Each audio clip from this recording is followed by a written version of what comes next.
શસ્ત્રોના ઘા લાગેલા હોય એ રૂજાઈ જાય છે સાહેબ, પણ શબ્દોના ઘા ક્યારેય રૂજાતા નથી હોતા.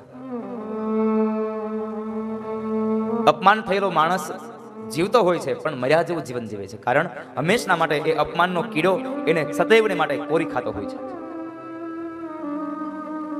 માટે ભગવાનને પ્રાર્થના કરજો કે અમે કોઈનું માન ન આપી શકે તો કાંઈ નહીં, પણ એટલી કૃપા કૃષ્ણ કરજો કે અમે કોઈને અપમાન ન આપીએ, અમે કોઈનું અપમાન ન કરીએ.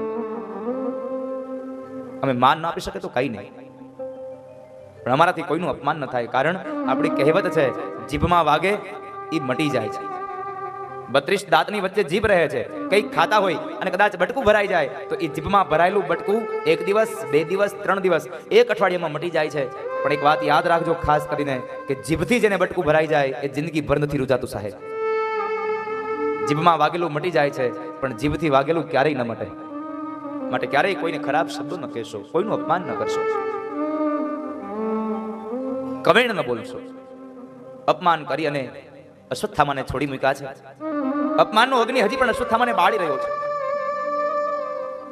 આ બાજુ ભગવાન કૃષ્ણ દ્રૌપદીના 5 દીકરાઓનો અગ્નિ સંસ્કાર કરાવી અને હવે ભગવાન કૃષ્ણ દ્વારિકા જવા માટે તૈયાર થાય છે. ભગવાનનો રથ તૈયાર થયો અને જ્યાં ભગવાન જવા માટે તૈયાર થાય, એક પગ પોતાનો ભગવાને રથના પગથિયામાં મૂક્યો અને બીજો પગ હજી નીચે છે. ત્યાં એક સ્ત્રી આવી અને ભગવાનનો પગ પકડી અને ભગવાનના પગને પકડી અને રડી રહી છે અને ભગવાનને પ્રાર્થના કરે છે, પાહી પાહી મહાયોગિન દેવ દેવ જગતપતે નાન્યમ ત્વદભયમ પશ્યે યત્ર મૃત્યુ પરસ્પરમ. હે નાથ, હે પ્રભુ, આપ રોકાઈ જાઓ. શા માટે? મારા ગર્ભની રક્ષા માટે, કારણ અશ્વત્થામા મારા ગર્ભને મારી નાખશે. પાહી પાહી મહાયોગિન દેવ દેવ જગતપતે નાન્યમ ત્વદભયમ પશ્યે યત્ર મૃત્યુ પરસ્પરસ. મહારાજ, હે નાથ, આ જગતમાં જેનું જન્મ એનું મૃત્યુ એ નક્કી છે. મારું મૃત્યુ થાય તો ભલે થાય, પણ મારા ઉપર કૃપા કરો, મારો ગર્ભની અંદર રહેલા બાળકનું મૃત્યુ ન થાય. આ સ્ત્રી કોણ હતી? પાંડવોના પુત્ર અભિમાન્યુ અને અભિમાન્યુની વિધવા પત્ની ઉત્તરા હતી. એના ગર્ભમાં રહેલો એ બાળક એ પરીક્ષિત મહારાજ. ભગવાનનો પગ પકડીને કહે છે, પ્રભુ મને બચાવો, નહીં તો કાંઈ નહીં, મને ભલે મરી જવા દો, મારું મૃત્યુ આવે તો મને વાંધો નથી, પણ મારા ગર્ભને બચાવી લ્યો. તમે જુઓ, કૃષ્ણ જાય છે તો કૃષ્ણના પગ પકડ્યા, નહીં તો કદાચ એ ઉત્તરાને ક્યાં ડરવાની જરૂર હતી? કારણ કે એ બાણાધારી અર્જુન, ગદાધારી ભીમસેન, એ બધા રક્ષણ નહોતા કરી શકતા. પણ નહીં, છતાં પણ ન અર્જુન પાસે ગઈ, ન ભીમસેન પાસે, કોઈ પાસે ન જાય અને સીધું ભગવાનનું ચરણ પકડ્યું. કારણ આ શિખામણ કોણે આપી હતી? એની સાસુમાં દ્રૌપદીએ. દ્રૌપદીએ શિખામણ આપી હતી, બેટા, જીવનમાં દુઃખ પડે તો 2 હાથવાળા મનુષ્ય પાસે ક્યારેય ન જતા.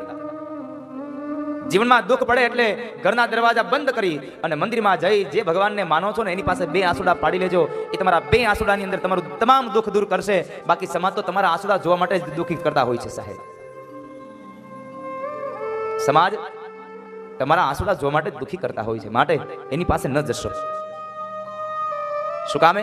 પોતાનો અનુભવ કયો છે એને, કે જ્યારે દુશાસન એ ભરી સભામાં પાંચાલીને દ્રૌપદીના વાળ પકડીને ખેંચીને ઢસડીને લઈ આવે છે, એ સમયે દુર્યોધન પોતાની જાંગને ખુલ્લી કરીને કહે છે કે અહીંયા બેસાડું તને. અને એ વખતે જ્યારે નિર્વસ્ત્ર બનાવવાની વાત થઈ ત્યારે એ દ્રૌપદીએ 5 પાંડવો પાસે જઈને કીધું કે તમારી પત્ની છું, મારી લાજ રોકી લ્યો. 5 પાંડવો નીચે જોઈ ગયા હતા.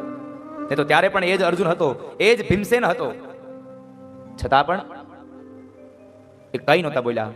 અનેક મહારથીઓ બેઠા છે, એમાંનો એક મહારથી પિતામહ ભીષ્મ બેઠા છે કે જેને કાળને પણ જીતો છે. પિતામહ ભીષ્મ પાસે જઈ અને એને ખોળો પાથરીને દ્રૌપદી પગે લાગીને કહે છે, પિતામહ, મારી લાજ જાય છે, તમારા કુટુંબની, તમારા પુત્ર વધુની લાજ લૂંટાય છે, મને નિર્વસ્ત્ર બનાવાય છે, મને બચાવી લ્યો. ત્યારે પણ એ ભીષ્મ પણ નીચે જોઈ ગયા હતા. એને પણ દુશાસનને નહોતું કીધું. અને જ્યારે કોઈ એની વાત ન સાંભળી ત્યારે બે હાથ જોડી આંખો બંધ કરી અને દ્વારિકા વાળા કૃષ્ણને કીધું હતું કે હે કૃષ્ણ, હવે તમે બચાવી લો. આંખમાંથી અશ્રુની ધારા સાથે જ્યારે દ્રૌપદીએ ભગવાન કૃષ્ણને યાદ કર્યા અને જ્યારે દુશાસન એના અંગ ઉપરની સાડી ખેંચતો જાય, જેમ સાડી ખેંચતો જાય એમ કૃષ્ણ સાડી પૂરતો જાય, જેમ ખેંચતો જાય તેમ કૃષ્ણ સાડી પૂરતો જાય. સાહેબ 999 ચીર કૃષ્ણએ પૂર્યા હતા. દ્રૌપદીને પ્રસંગ યાદ હતો એટલા માટે એને પુત્રાને કીધું કે બેટા, જીવનમાં દુઃખ આવે તો બે હાથવાળા મનુષ્ય પાસે નહીં, 1000 હાથવાળા હરિ પાસે જઈને તમારું દુઃખ ગાજો, ક્ષણભરમાં તમારું દુઃખ દૂર થશે. બે હાથવાળા દૂર નહીં કરે. એટલે ઉતરાય આવીને ભગવાનનો પગ પકડીને કહે છે, પાહી પાહી મહાયોગિની દેવ દેવ જગતપતે નાન્યમ ત્વદ ભયમ પશ્યે યત્ર મૃત્યુ પરસ્પરમ. હે કૃષ્ણ, હે પ્રભુ, મારું મૃત્યુ થાય તો ભલે થાય, પણ મારા સંતાનનું મૃત્યુ ન થવું જોઈએ. એ સમયે માતા કુંતા પણ આવી અને ભગવાનની પ્રાર્થના કરે છે, પ્રભુ આપ રોકાઈ જાવ ને. દુઃખ હતું ત્યારે અમારી સાથે રહ્યા અને સુખ આવ્યું તો તમે જતા રહેશો. તમે મારી સાથે રહો. અને જો તમે જતા રહેતા હોય તો એવા સુખની અમારે જરૂર નથી. એવું સુખ અમારે નહીં જોઈએ.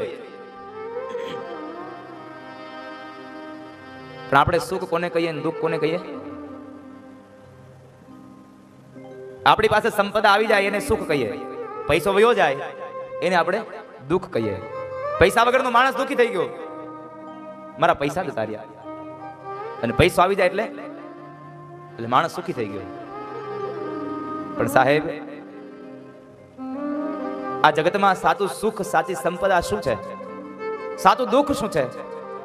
આવો પ્રશ્ન રામચરિત માનસમાં હનુમાનને કર્યો હતો. હનુમાન, જરાક એને વિપદા અને સંપદા શું કહેવાય છે?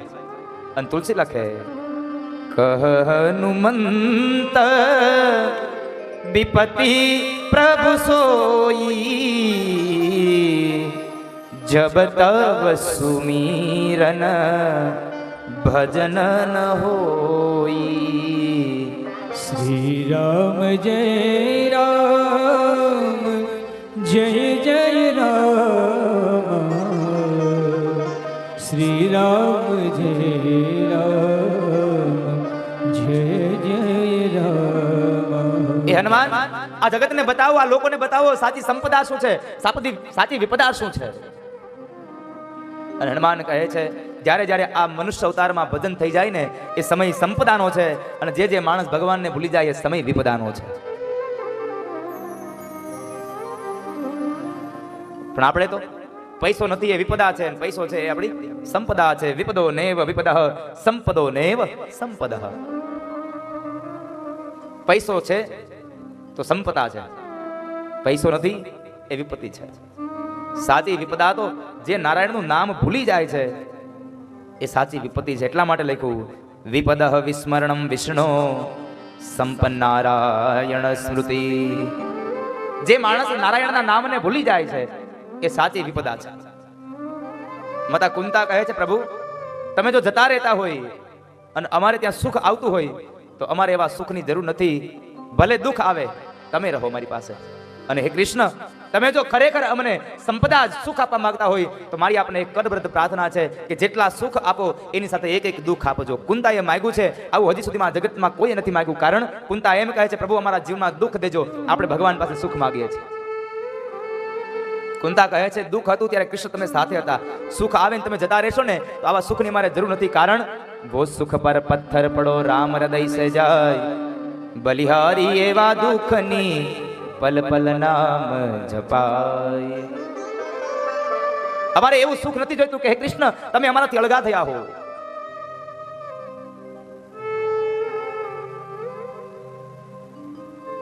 અમારે એવા સુખની જરૂર નથી. સુખ અને દુઃખ મનમાં ન લાવજો સાહેબ. કારણ એ તો ઘટ સાથે ઘડ્યા, ટાળ્યા કોઈના નવ ટળે, કારણ રઘુનાથના જોડ્યા. હરિએ જે ભાગ્યમાં લખ્યું છે એ જ થઈને પૂરે છે. માતા કુંતા પણ ભગવાનની પ્રાર્થના કરે, દ્રૌપદી પણ ભગવાનને કહે, પાંડવો પણ કહે છે. અને એ સમયે